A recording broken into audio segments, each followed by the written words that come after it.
Ladies and gentlemen, here it is, the most listened to radio show on the planet. Even the other stations are tuned in too. Check. What up, world? It's the man with the plan, Burt McGurk, aka PR, the King of Hearts, and you are now tuned in to Clocking Out, the podcast you listen to when you need to get motivated and inspired to doing bigger and better things. Everybody, how you doing, Tim? I'm doing great, man. Thanks for having me. It's been a minute, right? It's been since, we've connected here and there, but not since VCon, really. Yeah, exactly. We went out before, I think, was it Busta? Right before Busta. Yeah, the Busta Rhymes show when they at VCon. That was fucking crazy. I remember that. And Dad Bob was there too with us chilling. Everybody was there, man. Man, I missed that. Are you thinking about going to this year's VCon? I'm debating, man. Like, in all honesty, if I'm going, and I don't mean this in a bad way, I really could care less about what's really going on.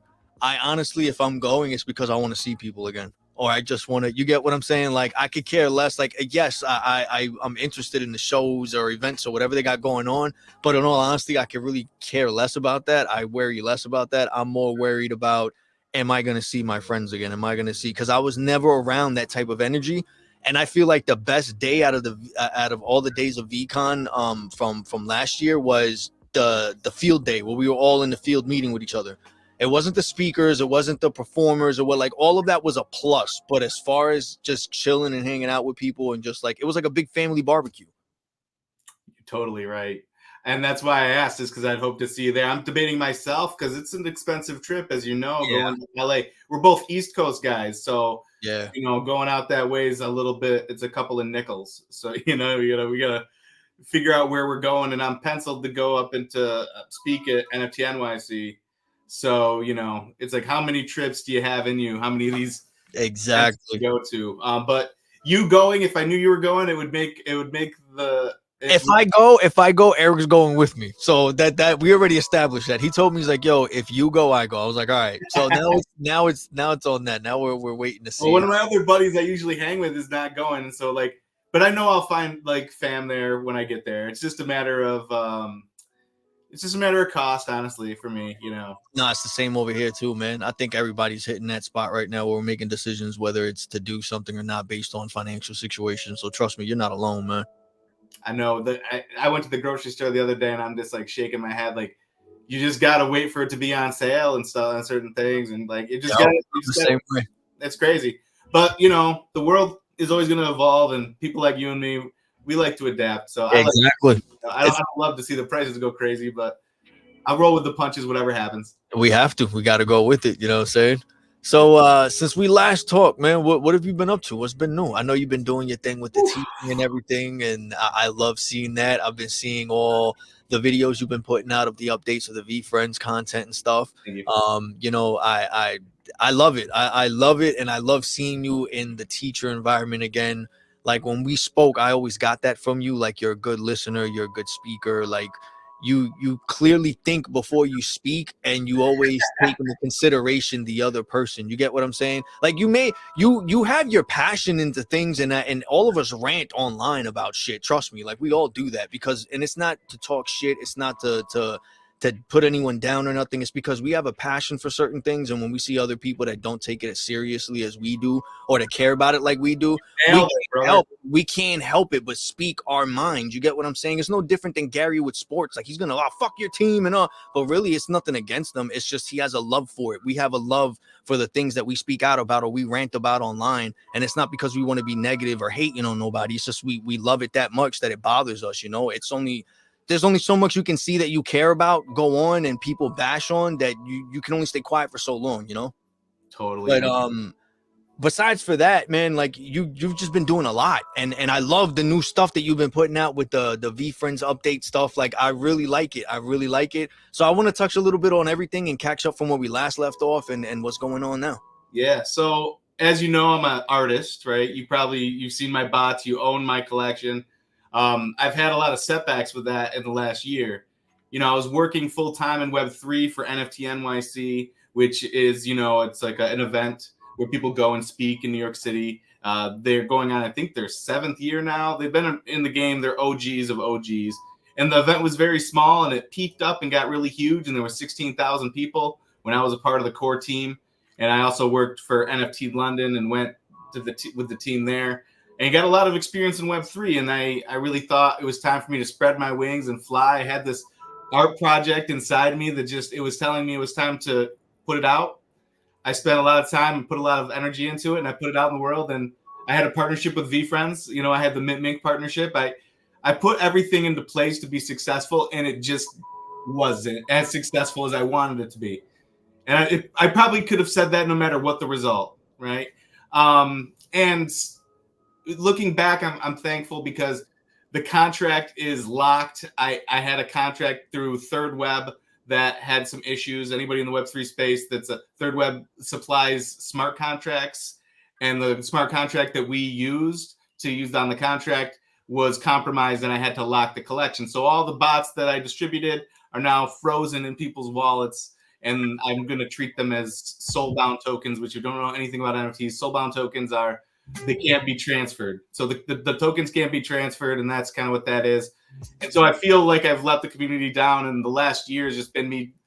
How do I get the value back? How do I offer that to people who invested in my project, right? And so I don't think it's making more NFTs. I don't think that's the answer. People have my art. They weren't going to trade it anyway, most of them. They're happy to keep it, and they just supported me. And there will be an opportunity to have more NFTs in the future, 100%. And I'm just going to wait for that time. And when that happens, then the people that have the original collection will be the first to get them. You know what I mean? And we'll go forward there. But as it sits right now, the desire in the market for NFTs is so diluted, and it's really all about hype and not about substance. It's all sizzle and not steak. And I'm a steak guy. You're a steak and potatoes guy. We like to eat.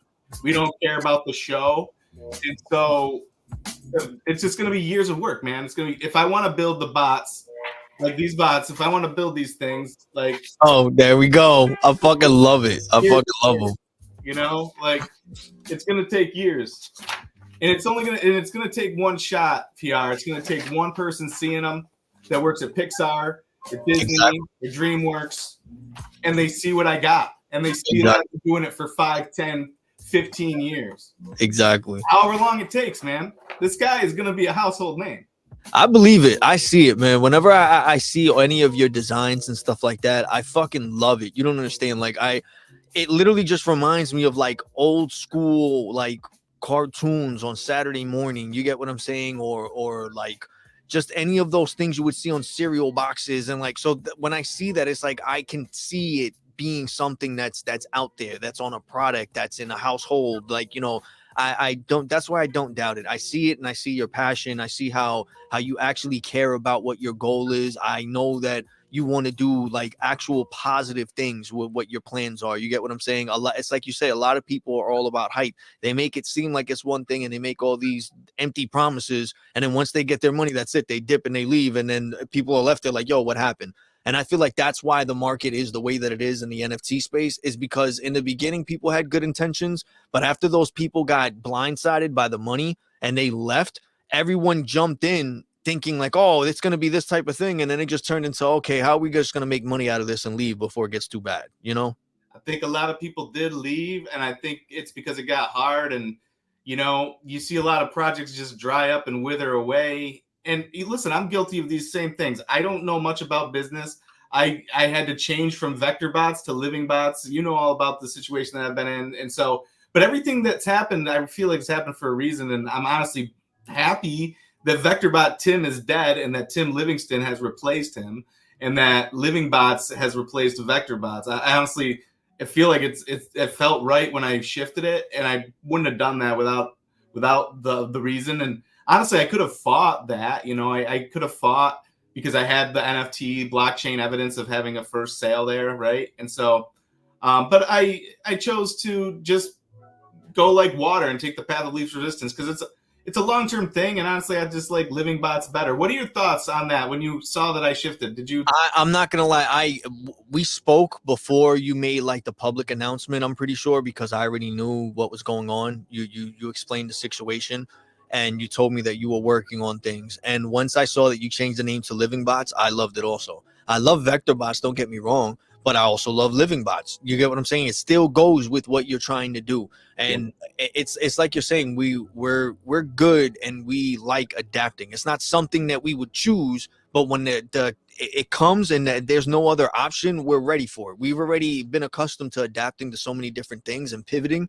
Like, this is just another thing. It sucks, and I understand, because it's like you're saying, you feel like you let people down. I did the same thing with the podcast, which is why I'm trying to redo things in a different way now and start back up again. You know, I think about all the people that I had interviewed, such as yourself and other creators and independent artists who came on my stuff, and I feel like I just left them there and I didn't do anything with it. You know, so it's like I can relate to that type of feeling that you feel. You feel like you owe people something, or like you let people down, and it sucks. But just as a holder of VectorBots, now LivingBots, I want you to know I do not feel like that whatsoever. It's Eric, and I told Eric that I was going to be going live with you, and he was hyped as hell. He's like, oh yeah, tell him when we're going to have another drink and when we're going to see another Busta Rhymes concert. Like, he's thinking about it also, I'm telling you. And he still has his VectorBot, you get what I'm saying, that you gifted me, that I gave to him. You know what I mean? So it's like, it's not forgotten. I feel like what you did is you created a small, unique circle of very unique people that came together to support someone who's very talented and who has goals of doing something very positive.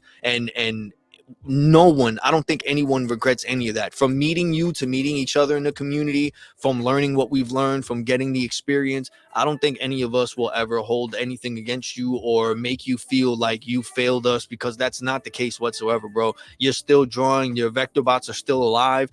You're also, from what I've seen and what you post, you bring them up on your your class lessons and stuff, and you incorporate it with what you're doing with the kids. So all of that is a big thing. They're still around. They're still living. I'm not gonna lie, I would have been disappointed and hurt if you scrapped the whole thing and then stopped drawing VectorBots. That would have hurt me, because of the fact that we were behind you and what you saw. So if you give up on your vision, it's like, what are we doing? You get what I'm saying? So the fact that you're keeping it alive and you're keeping it pushing and you're still putting out content, I love it. The fact that you decided to pivot and change stuff, and now you're making this different type of content, which I want to talk about also, including what you're doing in the classrooms. Like, I love it, because I'm like, damn, like, I always thought in the back of my mind, I always had you like, shit, like, I wonder what's going on and if everything's all right. And it's my fault for lack of reaching out, but it's like I'm overthinking also in my situation as well. So then when I started seeing you post stuff, that was another thing that motivated me as well. You, along with so many other people I saw, just came back out of the blue and started going all in. You didn't make an announcement. You didn't say, here's a grand relaunch and all. You just fucking did it. You changed your name, and then you didn't explain it until someone asked. You started putting out content and you didn't bother explaining like what you're just doing it. And that's what really motivated me to get like, yo, you know what? I see everybody that I met in this space of NFTs and blockchain. They went from one thing to another, and they're changing it a little bit, but they're still staying true to their core moral compass of what made them start. And that's what got me to be like, you know what? I shouldn't give up. I should just find a different way to do it. You know what I mean? So along with you and so many other, that's why I love it, bro. I don't think I'll ever forget it. The VectorBot in my wallet, if it wasn't for you, bro, I would have not been to VCon.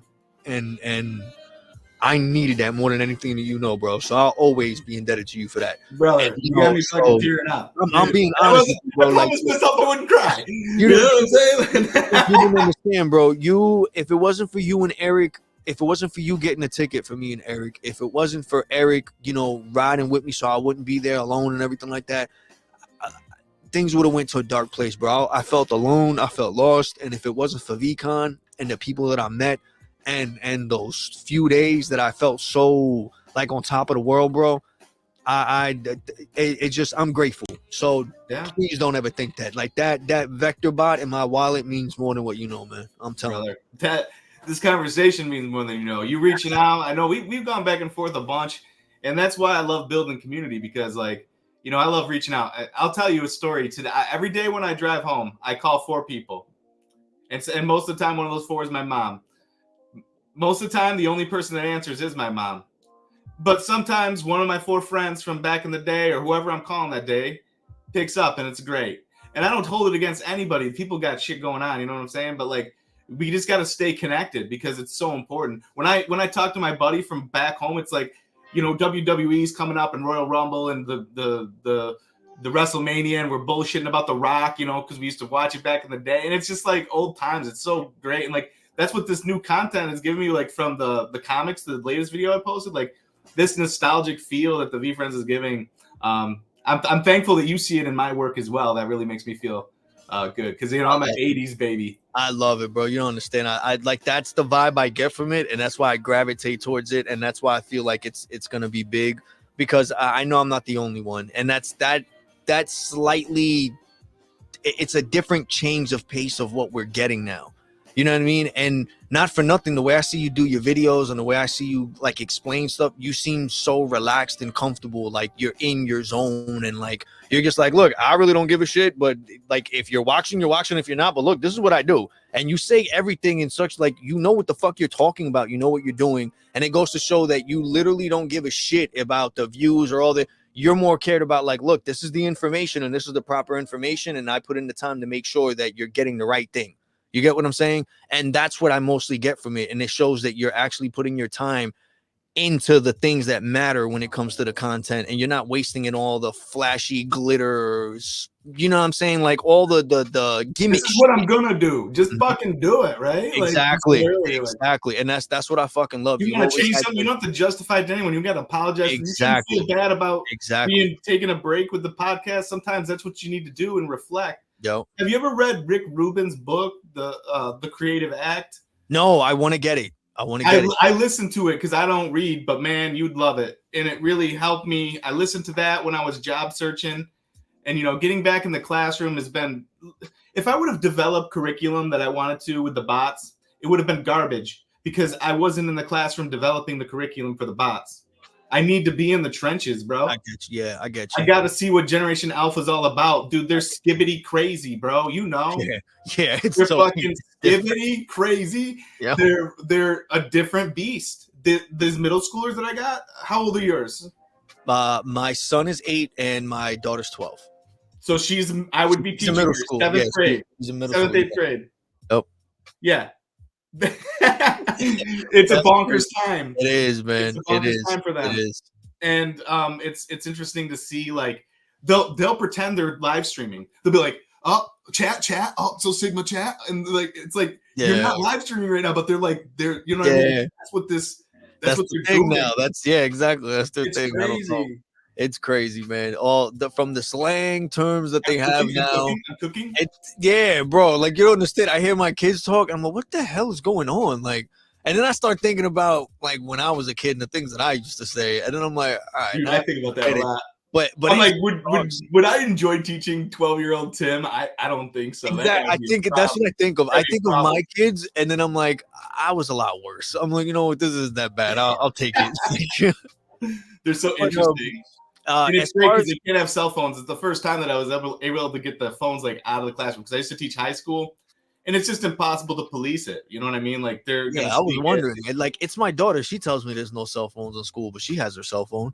And I'm like, but keep it in their backpack. But she's like, I don't really take it out. She's like, but I keep it in my pocket. She's like, I don't like if it's in my backpack. She's worried that something will happen and she can't get to her phone fast enough. Yeah. But other than that, like my daughter's like a high honor roll. She skipped already a grade to go to like the next like freaking.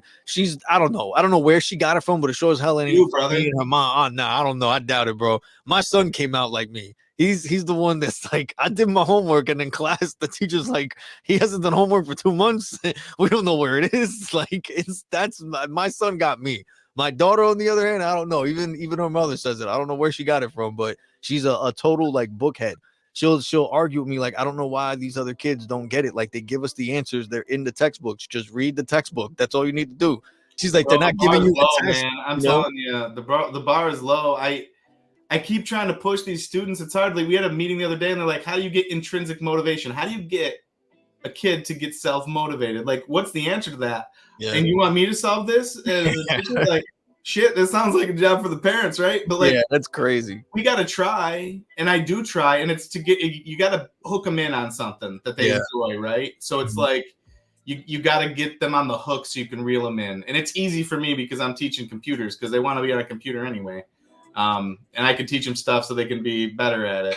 And we're doing a lot of graphic design stuff, so it's been fun. And how have you been incorporating your vector bots? I mean, your living bots into your class curriculums and all that stuff like that. So they're used on the agenda, and we've done projects where I've given them all the bots, and they have to make different arrangements and different posters and different things like that.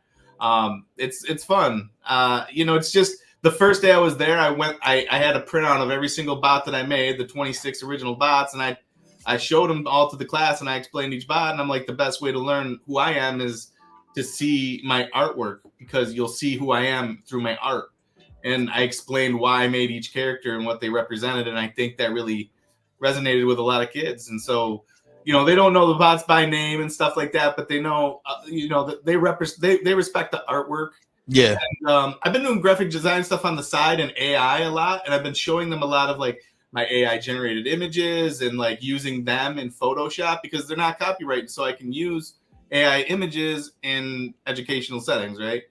So I want to be careful about using the VFriend stuff in the classroom, because I don't want No, I understand. Yeah, to get cease and desist. But I did do one project where they had to like take stuff off the website, like one character, and do like the trait and then like synonyms. So it was fun. I think that's fine.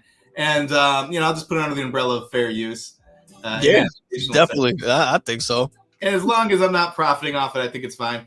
But they, that's the thing. You got to hook them in. You got to hook them in with something interesting, and you can't. And the school's got a bunch of hoops you got to jump through, and there's red tape everywhere. Yeah, and, exactly. And you tick off one parent, and you got a problem. Yeah. So it's a minefield, but so is any profession. I'm sure you have your exactly. You got to navigate around. Yeah, I've been overall impressed.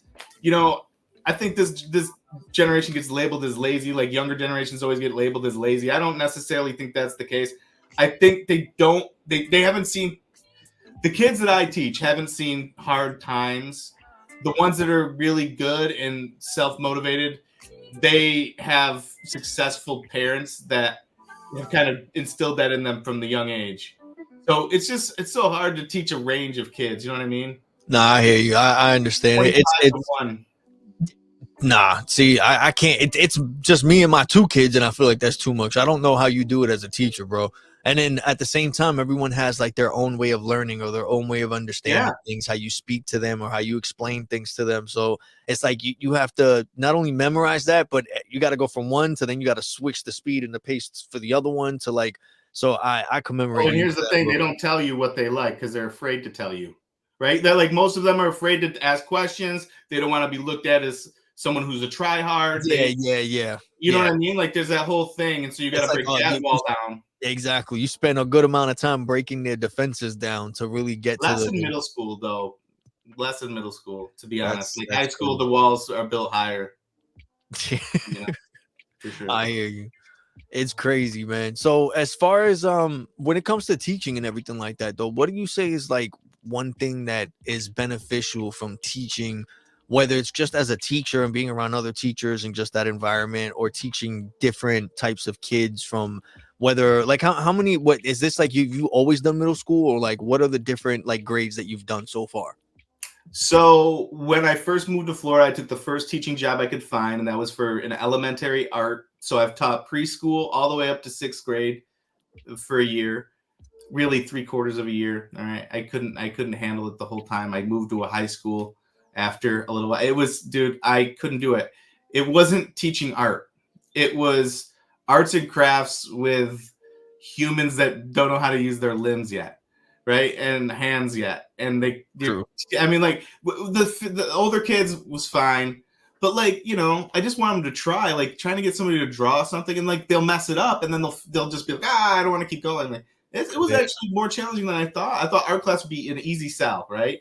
And everyone would want to participate, and most did, but really it was a lot of cleaning up after them, a lot of tying shoes, a lot of snap, a lot of tantrum. I've never had tantrums like I had teaching elementary, dude. I had one kid who like got up and started biting his arm. I'm just like, I don't know, I'm not qualified to deal with it. He just gets mad. He just push the button like, I need an administrator. I can't, bro. Administrator to Livingston, bro, please. I just go to the park and I see a whole bunch of other kids that are younger than my kids, and all I say is, "Thank God they're not that young no more." I'm Like, scarred for life because I'll never forget it. This kid, he had a tantrum. He ran out of my class, and he was like a fourth grader. And so I opened up the door because the classrooms in Florida, some of them are outside, like they have to go outside to go into another building. And there's like smaller buildings that have like 4 classrooms in each building, and they're all like covered and everything because it rains all the time. But he ran out, and I opened up the door, and I'm like, where are you going? He looks back at me. He's like, get away from me, old man. And he just he books over. And that's the moment that I knew I was old. oh right man, it's things like that, man. Things when kids say things like that, it gets you like, damn, I'm Get here away from already. me, old man. It's like, Yeah, I wake up in a cold sweat to it. It's tough. But yeah, that's crazy. I got horror stories. I didn't enjoy my time in elementary. They were too young, I think, for me because they don't have like a super personality yet. Like, yeah. I want to be able to talk to them and get to know them. I don't want to be like a mirror for them to emulate, right? No, So yeah. yeah. So and besides the teaching, you said that you do like side work for like you do graphic designing and stuff. How's that been? That's been good, word of mouth stuff. I've done this. I have some reoccurring jobs that just come back year after year to just get updated on some things. Mostly just 2D graphics. I haven't really dove too far into the video editing, and that's like why I'm making these videos. Like, obviously I want to be noticed by the people at VFriends, and when the time is right, I mean, VFriends a 50-year project. I think at one point in my life, I probably will be working for them, and I'm willing to put in the work until I'm qualified to do so, in their opinion, and they have the funds to do so. So it's just biding my time and putting in the work. And by the time I get to video 100, I'm going to be 10 times better than I am now because I'm 10 times better than I was 2 weeks ago when I started. Yep. Oh, it's going to get to a scary place and how good I'm getting. I hear that and I like it and I see the growth, man, and I love the consistency. That's another thing that I've been having on my mind too, which is why I'm trying to like I wanted like interview one person a day, but I noticed with everything else that I have going on, it gets a little too like impossible. So I'm like, you know what, let me keep it to like 3 a week and I'm gonna keep going and that's my goal. I want to try to hit up to like 100 people like solid to the point where I'm doing it a different way and I'm consistently, active and Tweaking. yeah, so it's I understand, man. A lot of variables, right? When do you post it? What format do you use? Which ratio? What platform? How do I promote it? VFriends is not touching any of my stuff, and I know why, and I understand it. As a community member, it's a little frustrating, but I also understand that it's allowing me a leash to do whatever I want with their IP, which is nice. Yeah. Right? They're not smacking me on the hand and saying you can't do this. Yeah, exactly. So I appreciate that because I think I'm adding value. And again, I'm going to go back to fair use here. And if you're watching this, you don't know about copyright and fair use. Fair use says that you can use copyrighted material in a news setting, a satirical form, or in an educational setting. And I feel like I'm providing both a news and an educational format. I'm using images from the Discord, which is public, the website that is public, tweets that are public. So there's nothing that very smart man. I love it. Yes. I mean, you know what I'm saying? Like, it's all gonna happen when it's supposed to happen, exactly. And I'm just here for it. And it's the bots, but like I'm going back to the basics, right? How did I start? I started with VFriends and growing in that community because those are the type of people that I vibe with. Those are the type of people that are kind and they can see the vision. They see a character IP as something that is worth investing in, right? And also we have it's just like if you like Metallica and I like Metallica, then I bet you we have some other things in common as well. True that. Right? And if you like this type of art and if you fuck with robots and I fuck with robots, then we probably gonna be aligned somewhere else. So it's just a great place to meet like-minded people. And honestly, like I feel like we're in the dark ages right now. I mean, we're in the dark era of NFTs and like where it was every kumbayas every night. Yep. We're all singing kumbaya. We're all liking everybody's posts and sharing everybody's shit. Yep. We're all holding hands and everything's great. And we're all making money and we're giving it back to each other and woohoo, yippee, yippee. It's the bull run. And now it's been like 2 years of a brutal bear. A lot of people left. A lot of really close circles have just evaporated. And the people that are left are the diehards.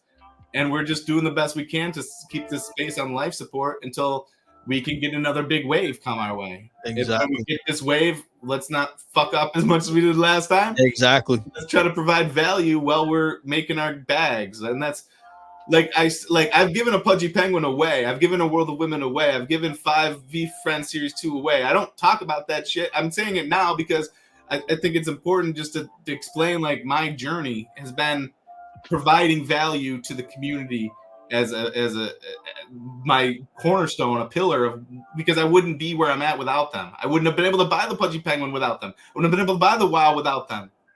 It's as simple as that. I was playing with fake money in 2021 because it was on my drawings, right? So I was able to make risks, and I didn't have to pull it out, and I could hold it and wait for the boom. And it just, everything happens for a reason, PR. I do believe in that, and I do also. Trust me. and so I'm just putting up my sail, and right now the wind's blowing pretty good, and my compass is, I'm trusting it.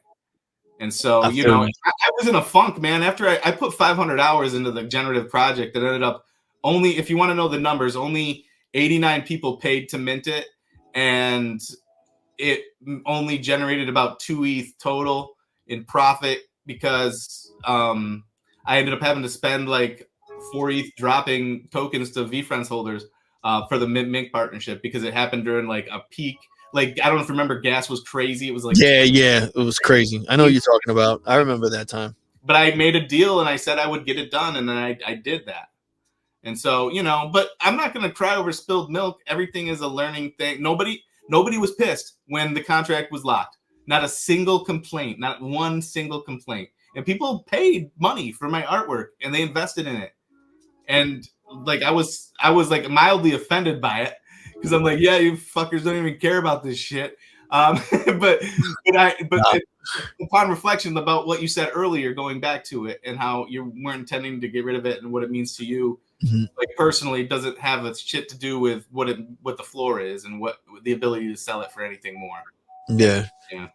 No, man, it's like you're saying, yo, shit happens, and I'm pretty sure that when everything happened, you, as well as many other people, when shit hits the fan and things just start snowballing downhill, you feel like, you know what, that's it. There's no going back. There's no going back up the hill. There's no other way. It's just fuck it, and I'm gonna have to. But like you said, you started getting a little more wind in your sail, and now things are pushing along once again. And I feel like the only reason things like that happen is either two things. It's either people learn from their lesson and from any mistakes that they made, and they make a change and they turn into a better person, or they are just genuinely a good person. They hit a bad point in their life that they couldn't control. It's not any of your fault. Shit happens, but being that you're good and you put so much good out there, that karma came right back to you. You get what I'm saying? And I'm pretty sure it's like I'm saying, like I said before, I'm pretty sure you felt like it was that's it. There's nothing else, and I'm done with it. And then you notice that there's a shift, and you start looking at it like, you know what, maybe I just need to change it, but I could still use this, and I could still be a part of this world or this universe of NFTs and this. But you just changed how you went about it, and you started moving forward in other things. But you didn't just forget about this. You know what I'm saying? You went and started doing teaching, and you could have started doing teaching and be like, you know what? Now I got a job. I really don't need to worry about this shit. What the fuck is the point? You know what I mean? You literally could have just said, fuck it, and not posted anything and just let it drift away and said, you get what I'm saying? You had all.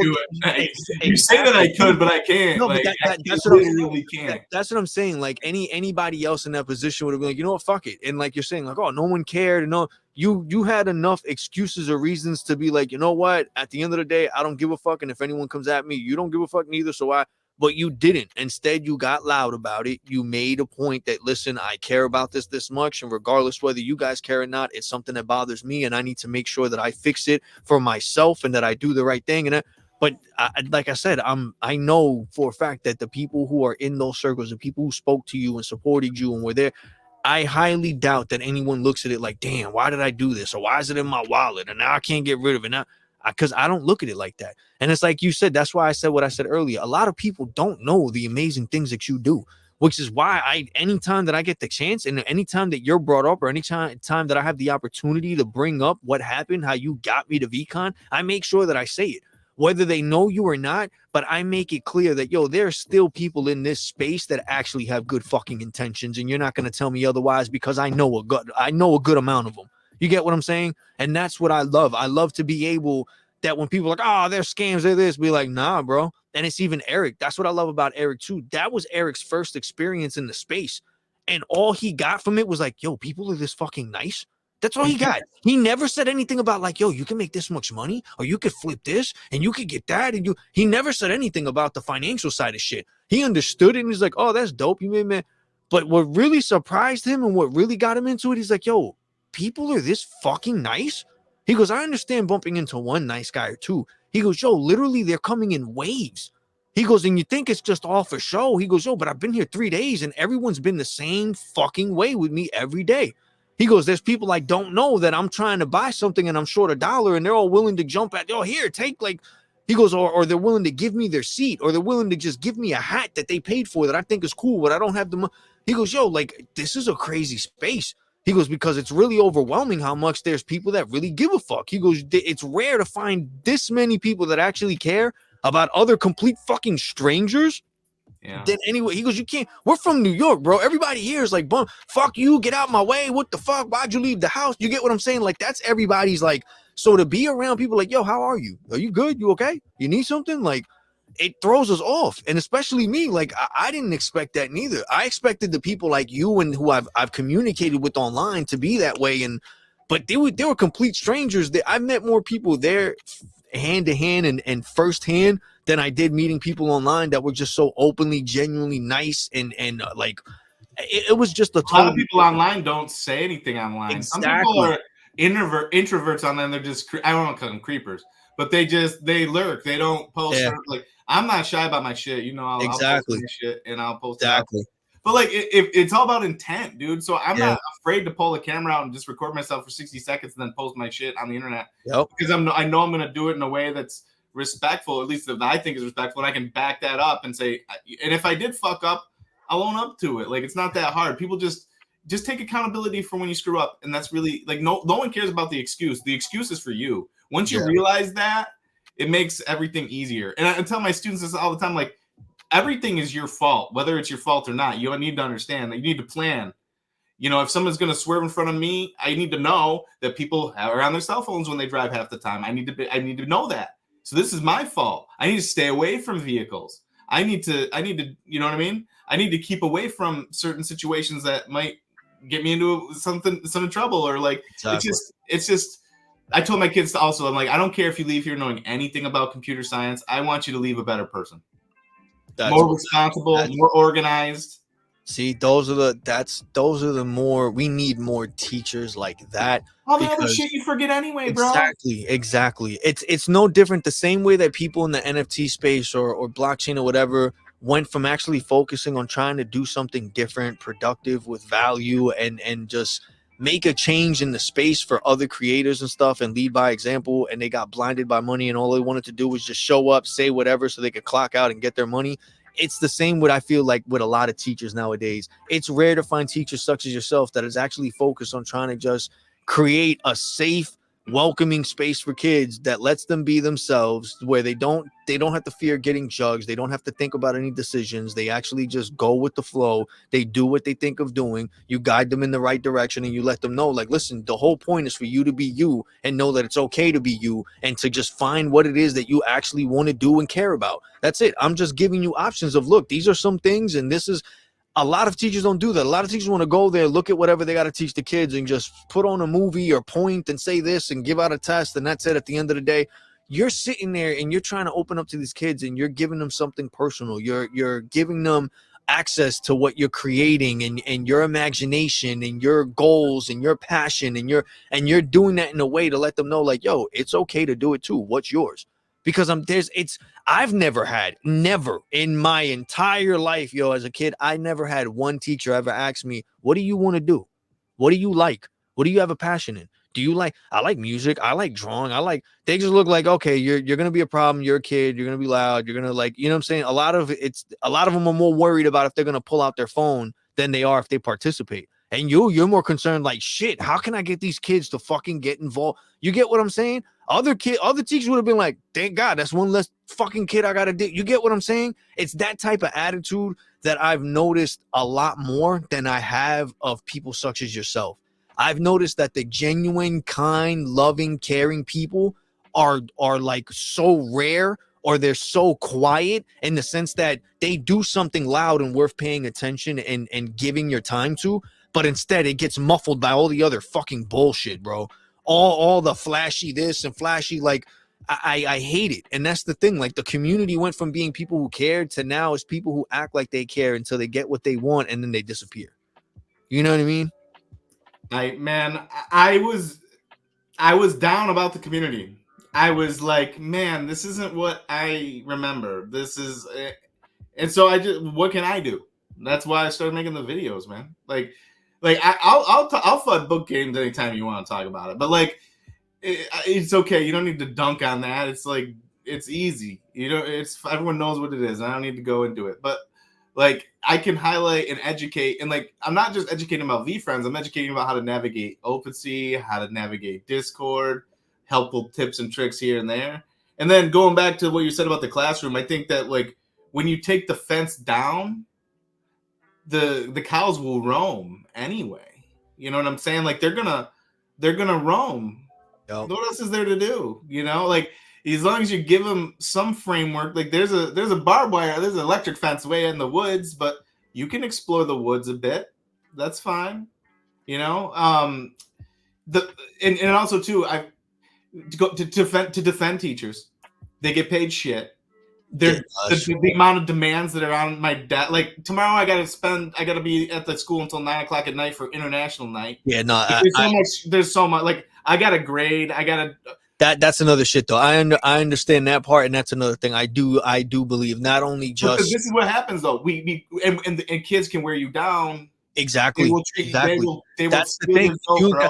I'm sorry. Like teachers get paid less than babysitters, bro. And it's no fucking different in the sense that you're watching someone else's kids and we're trusting you to protect our kids, to teach our kids right from wrong, and to I honestly completely 100%, 1000% agree with you on that in the sense that teachers are underpaid. It's not even a thing about agreeing or not. It's just common fucking sense. They are underpaid. And that's why they're clocking out, bro. They're clocking out without clocking out. Exactly. Because like, okay, so this is the thing.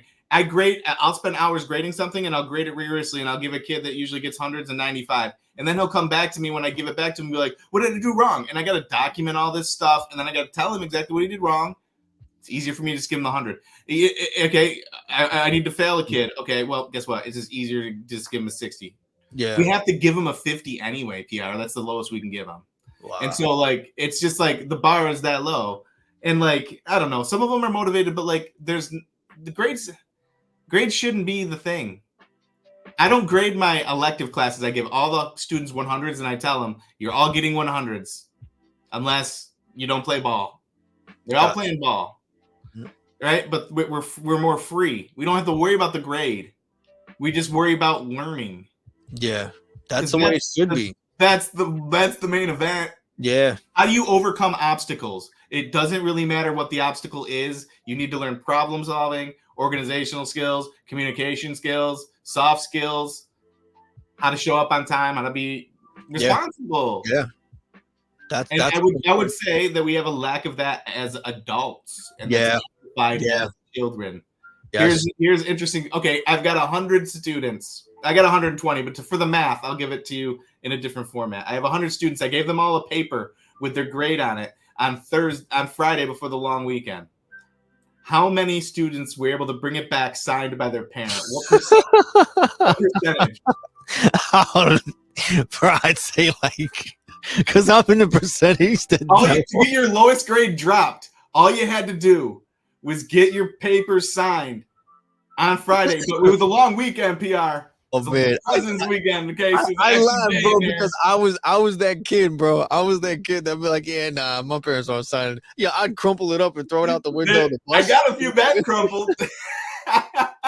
What do you think? What did I get back on Tuesday? I would say probably like around I don't know, maybe this is extremely low, but I'd say like probably 15-20% probably. Oh, you underestimate that. It's a 33% return. Oh man. See? Shit. I roasted him too. I was like, all you had to do was Yeah. take care of a piece of paper, get Yeah. it signed. Some of you had 100 average. Why wouldn't you want that? Yeah. Get it signed. I was one of those kids, This is bro. the bars. I can't even get a piece of paper home. Yeah, nah, but I can only imagine things are getting worse because it's just a mix of either parents that aren't doing their part, or like you said, that there's teachers that honestly they just look at it like, yo, I'm just here, I just want to get paid and whatever, and I'm not getting paid enough to stress and really go above and beyond. That's why I say it's rare to find people like you, because you took the job.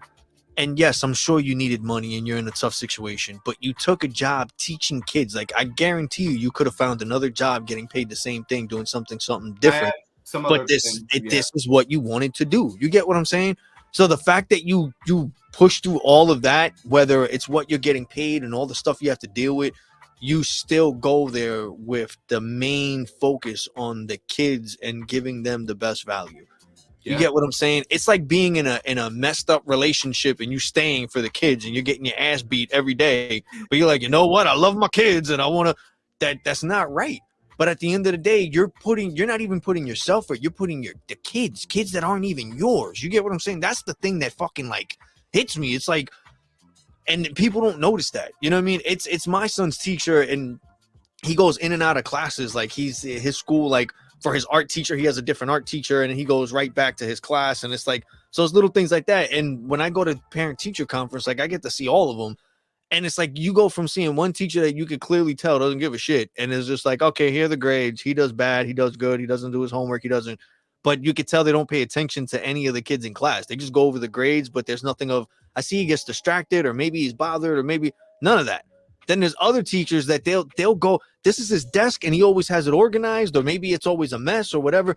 But they go in those little detail stuff, and you could tell they actually pay attention to the kid. You get what I'm saying? So it's like, it's a mix of that, but it's also back at home with the parents, letting the parents like do their part of like, listen, you got to take school seriously. You got to take this serious. It's like you said, they have to learn whether right from wrong and taking things seriously, responsibility, showing up on time, and all of that stuff. But that's things that, yes, they can learn through experience of going to school, but they shouldn't know the common sense of it from you guys. They have to learn that from their parents. You get what I'm saying? Well, their parents are the ones dropping them off 15 minutes late first period. Yeah. You see, but it's exactly it's the thing like that. You get what I'm saying? Like, you tell your kids, like, listen, you got to be on time. They're sitting there like, but I'm not the one who drives.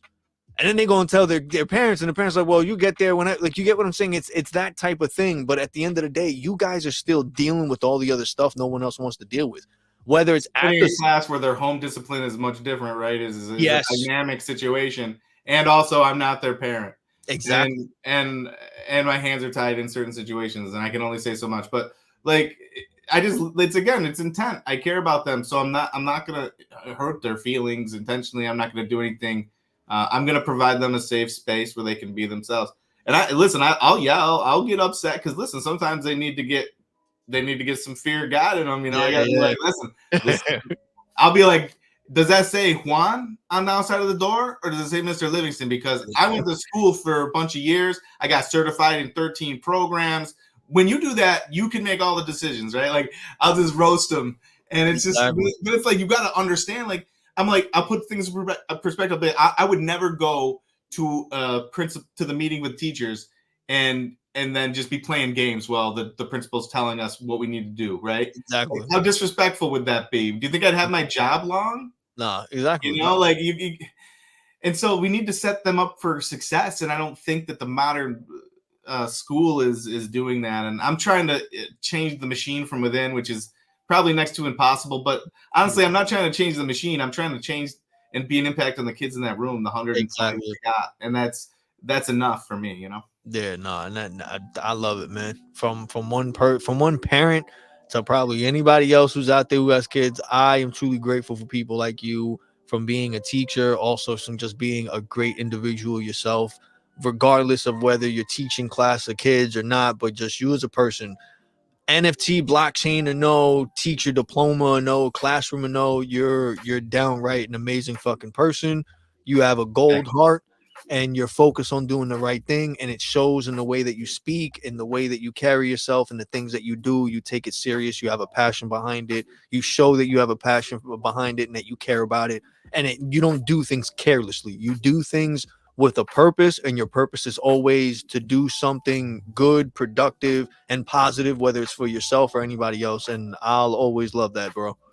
Thank you, man. You make me get in a big hat. I don't know if I'll be able to get out of my office tonight. But like you say, and going back to the work and putting it in, it's no one sees it. No one sees it, and no one gives a flip, right? Because we're all working hard, honestly. I mean, even people who aren't, they think they are. And but like if you eliminate the distractions, like I used to, there was so much room. Like people say they can't. I don't have time. Well, are you playing Clash of Clans? Are you gaming on your like? Are you scrolling? Like, what's your screen time looking like? Like, how much Netflix are you watching? Like, I understand you need to escape, like, and you want, and it's good to rest, right? But, I don't know. At the same time, it's you got to find your passion, and but if that's what it is, then that's what it is. But for me, that's never been it, and I've always been wanting to like create something and put something out into the world, and that's why I love creating with the VFriends IP because it's so slick, man. These series 2, the websites, the updates, everybody's sleeping on it. The only thing people are looking at is the floor price, and they're not understanding like the long-term impact, the history. And that's what I'm trying to highlight, the community and the people that are still here. There's still some of them and a lot of them, and they're interacting and they're sending me DMs and they're like, man, this is great stuff. Keep it up. But it's been like last night was the earliest I went to bed, and it was 1:30 a.m. So and I'm up at 6. So it's a long day. Yeah.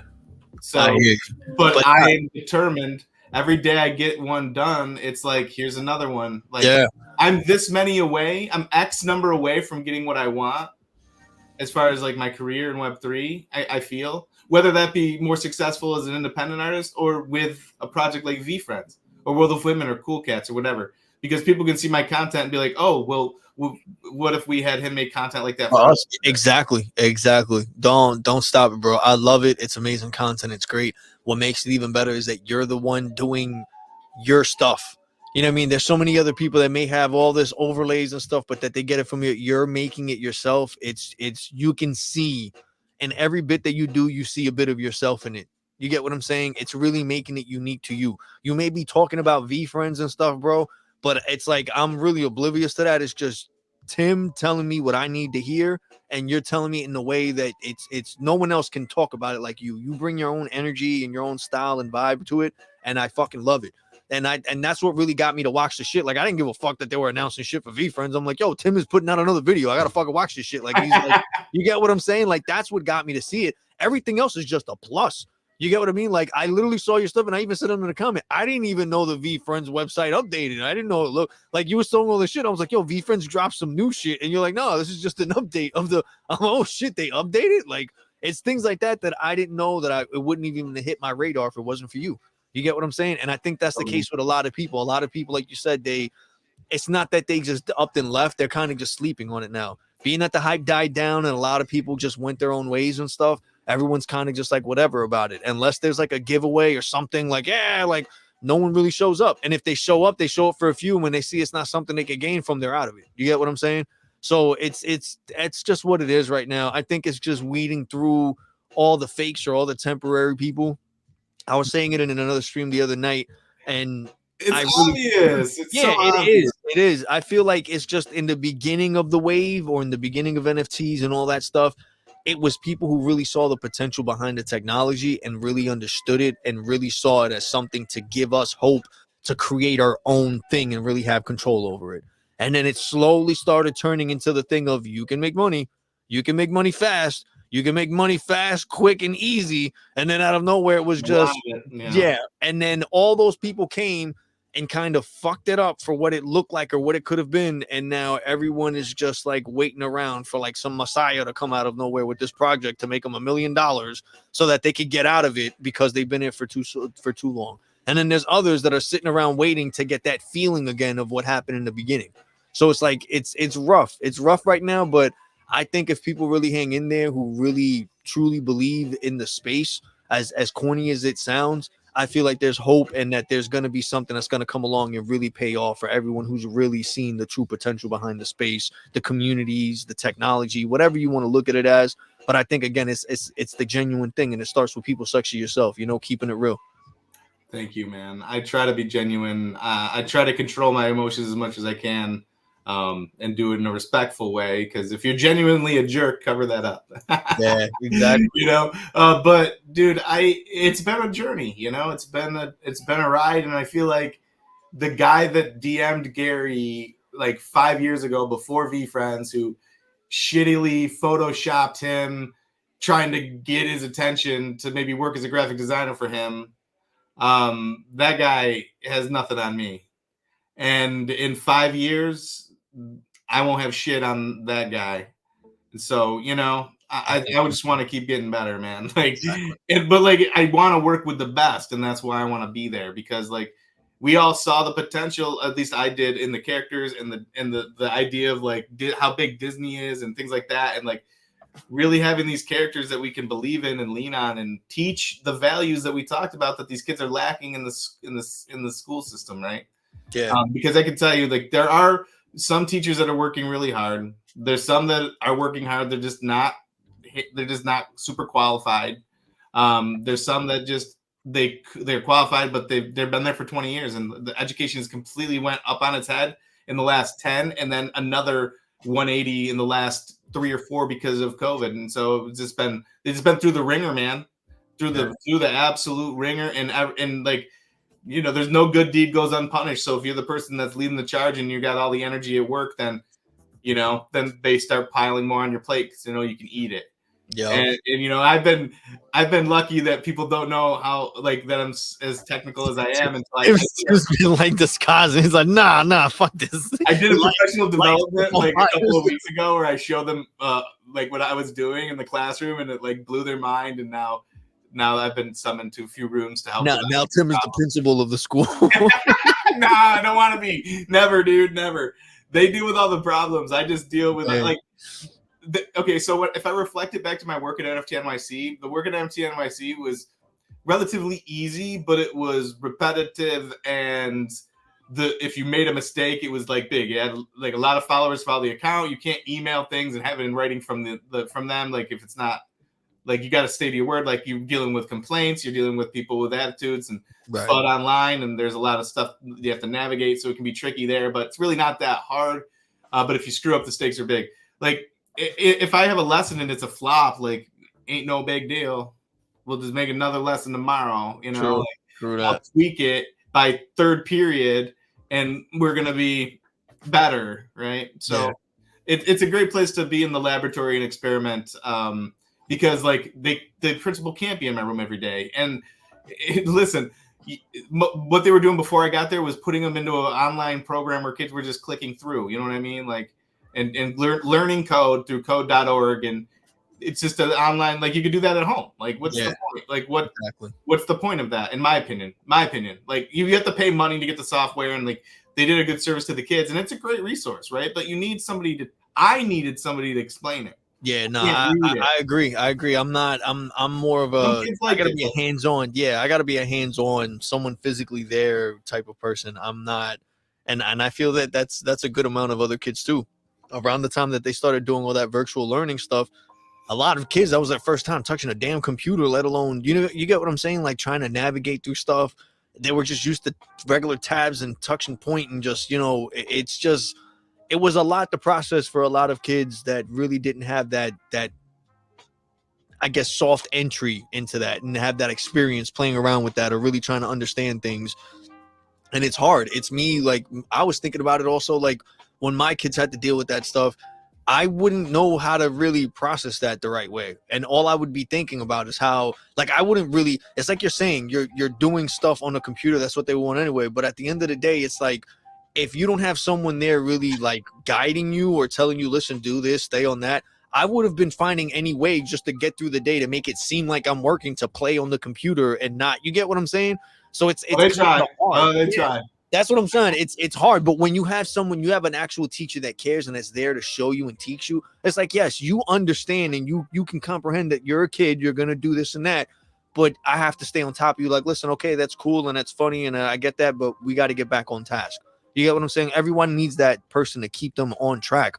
And if not, then everyone's just like, fuck it. Yeah, you did it. You're good. You passed. Keep going. Then next thing you know, that person turns into a doctor that doesn't give a shit and just wants to get a check, and he's doing heart surgery on you. You get what I'm saying? It's shit like that I think about, which is why I really appreciate how you go above and beyond for your kids. And it's not even that you're doing it for the money or not. You're doing it because you care. You get what I'm saying? And to me, that's really important. That's more important than any of the other stuff that you have going on. It's just the genuine person that you are. You're doing things from the kindness of your heart because it's the right thing. And you know that that's going to trickle down and keep improving things moving forward, you know? Yeah, well, the right thing can align with your own motives, right? Like, I tell my kids I've got a 10-year plan to have a Pixar movie with the bots. That's my 10-year plan. I expect that it's going to take me maybe longer than that, but that's the goal, is in 10 years have a movie deal with the bots or grow the IP in that way. That's the moonshot, you know. If I get into space, I'll be fucking happy, you know. So it's just breaking it down into what that looks like. And right now it looks like investing in my students with the best lessons I can make, incorporating my IP into that and my personality. Like you said, I try to put my personality into everything that I do. It's going to do that in my lessons as well, and in my classroom. So yeah, man, I'm where I need to be. It's been tough. It's a lot of work, but I'm here for it. And you know, the kids that care make the ones that don't, you know, kind of fade away a little bit. So it's nice. I hope that one of them, you know, if I get one of them to like maybe be a graphic designer or like be inspired to do something, like inspire them the way that like I've inspired you to like do stuff, like that's Exactly. cool to hear. If I'm doing that for any one person in there, then it's all worth it, right? I'm more than sure you are, bro. I'm more than sure you are. It's just they either haven't expressed it or shown it yet, but I'm pretty sure before the school year's over, I'm sure someone will surprise you, you know? Yeah, well, I got this friendship bracelet that I've been wearing like all year that one of my students made for me, and like I got a few nice notes, you know, from different things. We had Kindness Week, Random Act of Kindness Week last week, and it's nice to get those reminders of the kids that you're really impacting, you know. I got 2 clubs. I have a Skills USA club. This is North Carolina, but I'm starting one. I started one here in Florida, and that's all about teaching kids soft skills, organization, like responsibility, leadership. You know, I love that. Like the things that we were just talking about, like the stuff that's really important, like that we should have lessons about in school, but we have to make it a club because we got to teach like y equals mx plus b for some freaking reason. We could just plug that shit into AI. And like it's funny to see like I get like this report like here's our AI, like kids can't use AI. It's like, well, I'm using it. Why should I say that they can't? It's just, you know, like I hear you. Use it as a tool, not a crutch. Like we need to educate with it because it's here. I'm you know, I'm doing it by leading by example in that regard, where I'm like all these directions. Like right now they've got 20 design jobs and they have to choose 10, get 10 of them done. They've been working on this project for like 3 weeks. So like it's like a hypothetical situation where they're all graphic designers for me. I've created all these different projects where they have to like restore a photo or create a logo or whatever. And then they can pick and choose what they want to do, and they have to do half of them.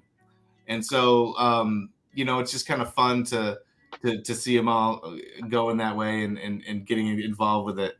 But yeah, man, I'm really stoked to be here and talk with you and just chop it up. It's been a nice break from, you know, sitting here by myself with my headphones in, like cutting up the video. I hear you, man. Well, we definitely got to do more of these, bro. I need to get one of those keyboards that like the sliders. Oh, I know so much. Yeah. Because I'm feeling like I'm clunky with the zoom in, zoom out, move the frames in on the keyframes, and it's just slow. Yeah, so I feel like if I had something with my left hand that I could do more. I'm pretty sure the hotkeys on Premiere a little bit better.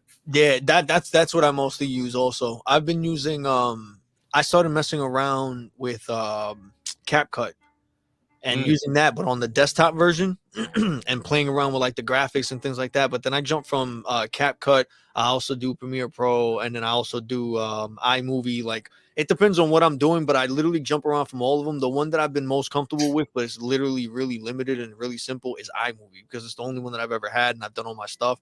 But then little by little, I started like jumping around to other things. And if it's free, I always get it and I play around with it. And so it's like, depending on what type of style I'm trying to do, like I edit so many videos and I don't share them. I have so many different types of videos that I don't share. I've been working on like this little secret project where I've literally been making like a vlog video every day and just storing it away. And then I have it stored in a secret YouTube channel. And the way that I have it set up, that is at the end of the year, in the beginning of next year, 2025, all little by little, they're all going to start coming out. I have them scheduled. They're just going to go out. And you can see, like, I try not to look at them, but sometimes I go back to them and I start seeing the growth and the change in the videos and the editing and the quality and so I'm like, you know what? At first I was doing this just for myself. And I'm like, you know what? I'm going to start putting this up. I'm going to schedule it and I'm going to put it out there. And the whole point is just to show people, like, if you're consistent with this enough and you keep up with it, it's going to show. You're going to see the change. You're going to see the progress. So that's my plan with that. But it's little things like that. It's like you say, there's so much things that people don't see, that people don't know that you're doing, the effort that you're putting into something. And I don't ever want you to think that no one cares, bro. Like I'm telling you, I'm horrible with keeping up with people because I honestly overthink so much and I feel like I let people down, or I feel like people have a reason not to talk to me. That's why recently, if you saw it, I started putting up stuff because after that situation I had with a certain person, that person went and ran back to a specific community that we know, and literally everyone blindly followed this person. And it wasn't until 3 specific people came up to me and told me something very that bothered the crap out of me. What no one knows is that my whole experience with that person was caught on camera. Everything that made me uncomfortable, everything. So I didn't want to take it that route, but I exposed it and I showed it just to those people. And I told them, I was like, look, this isn't for anything. It's been months already, but for some reason, people are still, this person sending out messages saying not to follow him, not to do that. Like, a lot of malicious stuff. And in my head, I was like, it wasn't that serious. But the fact that it's been months already and this person's still on it, I was like, it's to the point that it's bothering me. So I decided to just be like, you know what, this is really what happened. And then that changed the whole story to everything. I was like, I just want to show this, for example, that you guys literally had like an army of people come at me for something they didn't even know about. And they blindly just agreed with this person. I was like, I want you guys to use this as an example, which is why I don't show up anymore in Discords and all that, because I stopped. I started seeing that certain people with high level access started swaying just because one person was upset and was butthurt. You get what I'm saying about a certain experience, instead of just. We could go back. We talked about it back then. You know where I stood then? It's the same place where I'm standing right now. Yep. And it's as simple as that. It sucks. It sucks. But it goes to show that you would like to believe that things are all good, sunshine and rainbows. But then you start seeing like, okay, now there's cracks in the armor, man. Yeah, you start seeing things, and it's not to bash or to be like, oh, I knew it, but it's like you can't. We all have flaws. Exactly. But the thing is, it's like, it's just making sure that they understand you can't keep this little game up of like you're 100% perfect. You get what I'm saying? Like there's certain things that need to be worked on. You're gonna preach it. You should probably practice it, right? Exactly. That's just what it. Otherwise, it comes off as insulting. Exactly. But yeah, man, don't let it bother you. That's why after that whole thing, I took a break and I thought it was something with me. And it wasn't until little by little, I started seeing people like you. I started seeing people like Ben. I started seeing people like Tom and Ja, all these other people that started just putting out stuff and slowly building. And I saw that they were just being themselves. They were being genuine. I've been kind. Yes. You want to hear a story? Do you know about me and I've been kind? No. Okay. So me and I've been kind must have had an interaction online that he did not enjoy, because he blocked me. Mm-hmm. He did not like what I had to say. I think it may have been book games related, but he blocked me. And I know this because I met him at Field Days at VCon. I saw him. I had a Heart Trooper rare V-Friends card in my pocket, and I met him in the line waiting for Gary for the picture. And he was like, "Oh, you're VectorBot Tim." And I was like, "Yeah, thanks for noticing." He's like, I'm like, "Yeah, blah, blah." I'm like, "What's your name?" He's like, "Oh, my bad." Kind of like, "Oh, yeah, we following each other, blah, blah." He's like, "Actually, I had blocked you." And I was like, "Oh, really? Okay. That's interesting. I must have said some dumb shit and pissed you off." I do that. Say shit out of the pocket maybe sometimes. But he was like, and then I was looking at the people I had blocked, he said, and he was like, I went back and unblocked them and started looking at their posts, and I was like, wow, this guy's actually kind of positive. Yeah. I actually don't hate this guy. And I pulled the Heart Trooper card out of my pocket. I'm like, here you go. Thanks for unblocking me. And we just had a nice laugh. And ever since, it's been like, I just have a deeper relationship with him online because we met in person and all that. And so he's a great dude. It just goes to show, like, you know what I mean? Like, online can be tough. Like, the words get crossed a little bit. And I don't know what people are trying to prove. If they're trying to prove it to themselves, it seems to be, right? Yeah. And that's what you just got to keep telling yourself, man. Like, I could say some things, but they don't need to be said, and you don't even need to waste any more energy on it. But I understand why you did that. Exactly. That's why I looked at it like, it's like you said. My goal was to try and get in some way into the V Friends space as far as working for them or something. Yes, it's amazing to say you work for Gary and that you do, but that wasn't the reason. The reason I was so focused on it was because as soon as I got to see the people that were really involved in it and in that workspace, I fell in love with the idea of working in that workspace. I've never in my life been in a job that gave off that type of energy of people who actually gave a shit. You get what I'm saying? And it was so addicting to feel like it's right there. So I'm like, yo, all I got to do is be consistent. All I got to do is do. So it's like I made everything about it. And then I noticed within the smallest, stupidest thing that could have easily been fixed or solved or proven, like just because I didn't look at it that big, it totally flipped and I looked like I was something else. And that's what bothered me. And I'm like, I think you're in your head on that, man. I think you're beating yourself up like other people's perceptions, and you're filling in the blank for them because because you don't think you're good enough. But I listen. Everybody's making their own mind up. Whether or not they share that is a different thing, and people are always going to wait to vote until they see which side gets the most, right? Sometimes because they may not vote with what they think. They're just going to go with what doesn't put a spotlight on them or for whatever reason. Right. But yeah, dude, I mean, like I said, everything happens for a reason. I like when people disrespect me. You know why? Because I know I don't have to fuck with them anymore. Let's move on to the next person. True that. So it's just like, okay, I've seen your hand. Your cards suck. I'm moving on. Yep. Next. Exactly what it was, man. But it's like you said, man. We both went through certain things, and if we found the way to pivot, and we're just still moving forward, and that's what I love, man. So I just want to make sure that you know that I may not be in touch and call so much, but I'm always there. I'll never block you. I don't gotta block you for no reason. So trust me, we good. But Ben will probably block me. I'll probably get on his nerves every now and then. I've been building up a relationship with him that you're not real friends unless you block each other. Yeah, you know what I'm saying? Yeah, hey, that's true. That's true. It happens. You know what I mean? But yeah, man. But I want us to have more of these. So I hope like next time you have anything going on, or even if you just want to kick it and chat, I'm trying to be as consistent with this as possible. So anytime you tell me you want to have a convo, or anytime you're willing to come up that you see me on, just let me know, man. And just hop on. And we'll do something. Well, I can leave you with some alpha. Let's go. Project. So you know about paper bots, right? You know about paper bots. Yes, I remember. So you saw the paper bots, right? You seen them.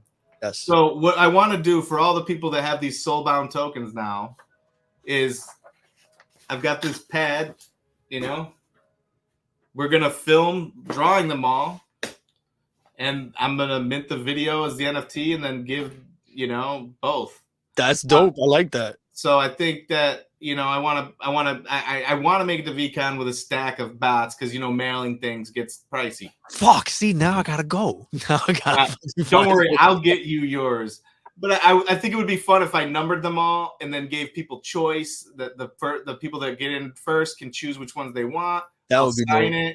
That would be dope. I fucks with it. I like that idea though. I like the whole. I want to do it on bigger paper. There's going to be lots of different ones. I love it. I love it. Yeah, that's what you should do. You should do it like on different sizes. Like this. I love that. I love that. Some with like a little less detail. Some with like a little more detail. Yeah. And so like my style. Like you've seen it online. It's very smooth and crisp. But when I'm sketching, it's a different world, and I can be free, and I love it. Yeah, I love it. Sketch them out really quickly, and it's more just like in the moment. and you get those little happy accidents. Yeah. I love the Sharpie just flows. sketches. I love sketches, sketch drawings, and all that stuff. I love it. I think there's a certain like vibe, and I just love that type of stuff, bro. So that's what I'm thinking. Physical, I want to make good. I don't think that's making more NFTs unless the NFT has got a significance to the tied physical. And maybe I'll launch on Sol so there's less gas, and there's new things happening all the time. There's no need to rush in a space where we like to rush. Having patience is key, and that's why I like the VeeFriends project, and that's why I'm just gonna stick around and try to remain positive. And it's easy to remain like I could literally make a 30-minute video on every single character. It's hard to make it 2 minutes, and there's just so much shit going on. But I will tell you, like, there's some shit in the Discord too. Like, I understand why people are pissed at Gary and they're pissed at the project and stuff. Like, when I look up the accountable anteater and he's like, "Oh, smart move," and it's somebody who bought the anteater at 17.5 ETH. It's like, well, hindsight, it's not the best move. You know what I mean? Yeah. And so, but I'm not going to focus on the negativity part. I want to focus on the positive because those people are all grown. They all grown. They all made their own decisions. True. And although Gary did pump his bags as hard as he could, I would have done the same thing. And he told us it was all going to go to zero. He told us it was going to. He didn't know when, and it did. A lot of them. True. Or lost 90% of the value, right? Mm-hmm. And so, like, we all feel like suckers. Like, oh, I could have sold this for this much money, and now you won't even retweet me. And the people are like just salty about it. Now you won't even support my thing. I support your thing. You should support my thing. Yeah. But I posted something earlier, and I'm like, you ask not what your community to do for you, but ask what you can do for your community. Like, exactly. What are you doing to support? Are you showing up to support? I know you are. Like, you're supporting the heck out of people. And that's what the community was at the very beginning, and that's what I want. That's what I loved, and it's there in person, right? But it's just people's attentions are divided online, and then that's not currently. And so, I think it's that thing where people now they feel either embarrassed or they rather just not be a part of the conversation no more when it comes to blockchain and NFT and stuff like that. They're willing to talk to people and support people in person, but when it comes online, as soon as they post something, they got other people, oh, it's a scam, or and I think people just got tired of it. People got tired of attracting that online and being either reminded that they made a mistake and they messed up, or being reminded that they missed the boat, or that you get what I'm saying? Like, that's all it is. I mean, I had 5 pudgy penguins. They're like 20 ETH now, right? I gave one away. Like, I've got to cope with that. Those were not good decisions in the long term. I should have bet on myself instead of betting on VeeFriends. I should have sold at the top, and you know what I mean, and invested that instead of trying to mint. Like, but whatever. Like, what the frick am I gonna do? The milk is spilled. It's on the ground. I'm just gonna go work to get money so I can buy a new gallon, and then exactly. And we got to keep going. I hear you, bro. Well, I love it. I love everything you got going on, bro. I love you. Much love, much support. I'm always watching. I'm always cheering for you, man. Don't ever think you're alone or that I forgot, because I'm not. You also still got Eric over here too. Trust me, bro. He's always asking about you and shit too. So he's just, he's just been going through everything. He just had a kid not too long ago. So yeah. Boy or girl? A girl. Oh, yeah. I would be my nightmare he's been doing that whole thing, and I'm always over there talking to him and everything, but he's losing himself in the whole first child dad experience thing, and he's living it up. He's finding himself. Basically, he's just finding himself in that and just absorbing everything that he can of every moment, so that's awesome. That's what he's been doing. But I don't want you to think that we forgot, man. I don't want the hell up. No, I know. I won't let you forget. We not. Bro. That's the problem.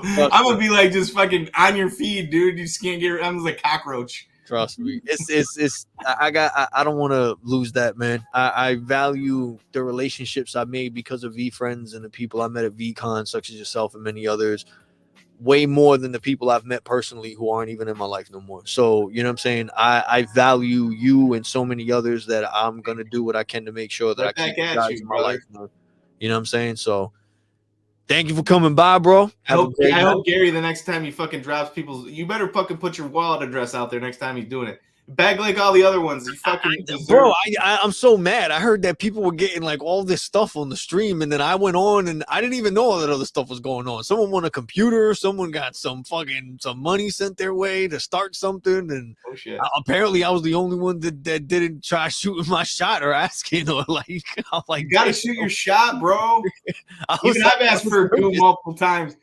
He's gonna give me a rare robot one of these fucking days. I ain't buying. I believe it. I believe it, bro. I believe it. Everybody thinks I'm the robot anyway. You might as well fucking make it official. I'm telling you, anytime I see that robot, I always think. Anytime I see any robots, I think Tim. So trust me, I'm pretty it's sure. Working. Exactly. My brainwashing attempts are working. I feel that he's gonna do that. I've seen that he's been sweeping the floor, and you know what I mean. I'm pretty sure he has some idea for any holders, whether it's V2, V1s, and he's gonna do something. You know what I'm saying? So shoot him an email too. He responds to my emails a lot more than he responds to my tweets. I'll tell you. I've thought of that. I've really thought of that. I've heard so many videos where he gives out his email that I've been thinking about reaching out. You can find it.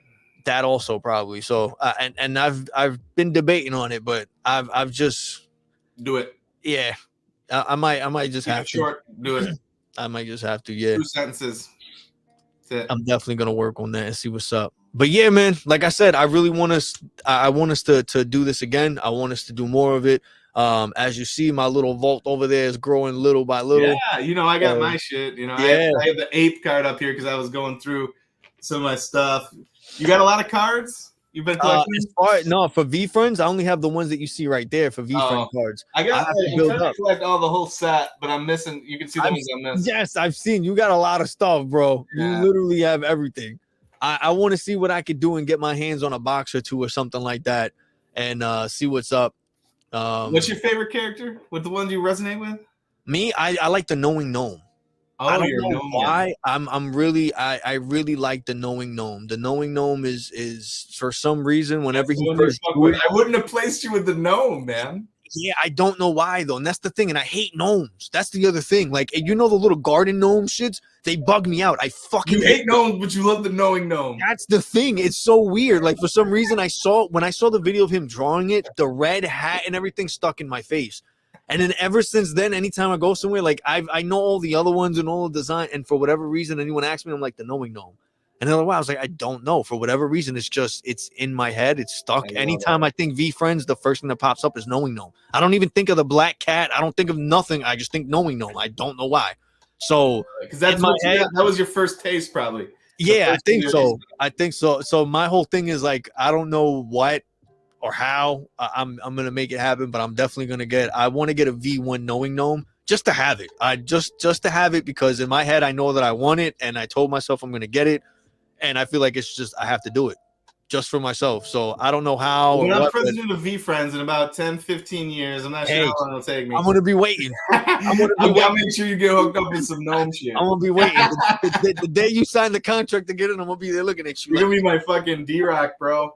Honestly, if you do go to VCon, like, we should definitely team up so we can get some footage of each other, you know, like, let's go. Because it's so easy to just get caught. I mean, you did a good job of documenting the last one. I tried.